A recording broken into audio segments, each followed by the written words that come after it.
Ms. Johnson. My name is John Norton, Ms. Johnson, and I'm so confused right now, Ms. Johnson, to the point where I wouldn't do myself letting nobody else let me, Ms. Johnson.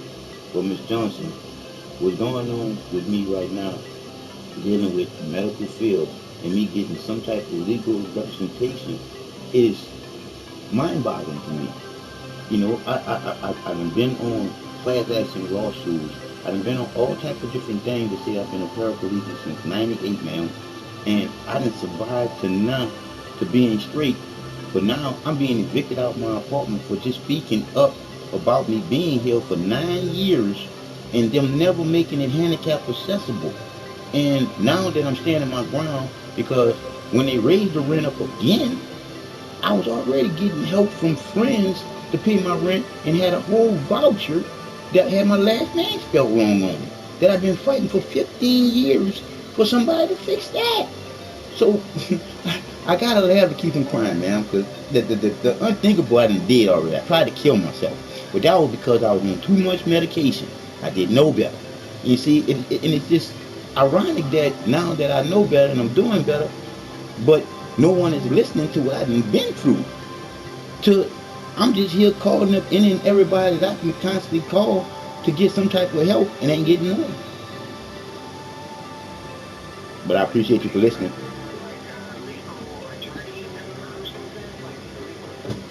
That's just it. I didn't call legal. Yes, ma'am.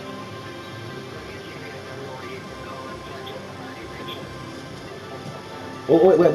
I got. What do you call that girl? I don't know if it was an attorney, but I got to the 21st to go to court on the eviction. But I've been wanting to be gone before any of that there happened. But it seemed like I'm being held here almost hostage because everywhere I try to call to move into another apartment, I'm getting some type of excuse.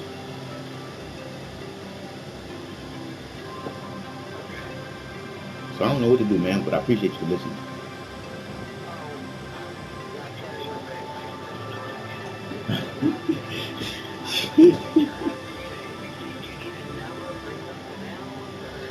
I see. Okay, all right. I called because I was wondering if you guys had a different um see now see I've been part but the gambling contract and give me like a little mind. That's part of the side effects of that. But I thought that y'all would have a new revenue that a new route to go if I've been trying to go with legal aid before. I mean legal aid and not having no satisfactory, and then trying to get attorney that you pay for and not get no satisfactory because ain't none of them calling me back. And that's like mind-boggling to me, man, because I not only have 50,000 hours of audio and video of some of the things that I've been through. I've been told I was HIV positive and wasn't. Went through a biostructure surgery where I flatlined that. And like I told you before, pausing by gambling in contracts in '05 when I went in intensive care the first time I was stuck in my arm with that and nobody did nothing.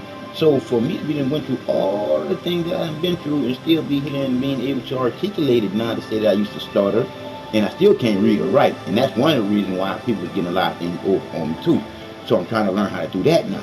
So like I said again, for all of these things that happen to me, and really what I really need is legal representation because when you look at me having a whole voucher with my last name spelled wrong on it, and then me putting $67,000 into this apartment, being here 9 years, and then never making it handicap accessible, right there in itself is wrong because I get an SSI check.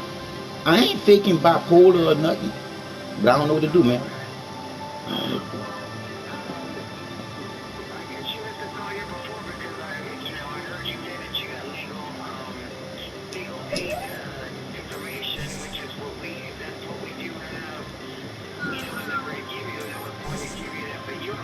Yes, ma'am. I got, ma'am. Ma'am, I got.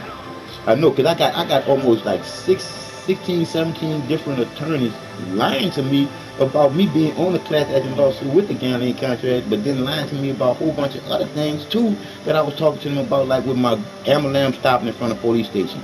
They saying that that's okay for ambulance driver. No, not if I call 911 and I'm in the one that have an emergency, and I'm not no threat, especially if I'm a handicapped person on a gurney stretched down. See, and when they stopped that ambulance, that was more than 10 minutes. They threatened me with bodily harm and incarceration in front of police station. Just wanted to show me that they could do that. And by me having all that on tape, to hear the mayor here in Houston, Texas, has said that in Houston, Texas would never be a place that would be getting the black eye of something like that happen to a handicapped man in a wheelchair. So they ended up having me go see a psychiatrist after they did an investigation and everything and said they didn't do no investigation. And I still got that on tape because they told me not to record it, but I recorded anyway because I wasn't listening.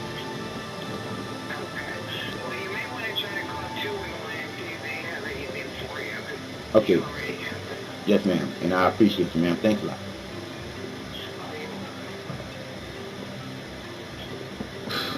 No, thank you.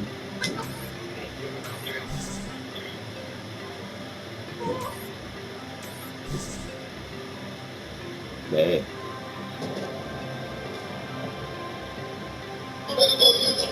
Find my iPhone. Yeah, find my iPhone is on. No, no, you can't. No, I'm not going to I don't care. This is my sister. Do you see me just come downstairs? No, but you're not helping. What you did is disrespectful. No, my son has nothing to do with her. No, he's not leaving. Shouldn't he? What are you saying? You better get on. What's going on?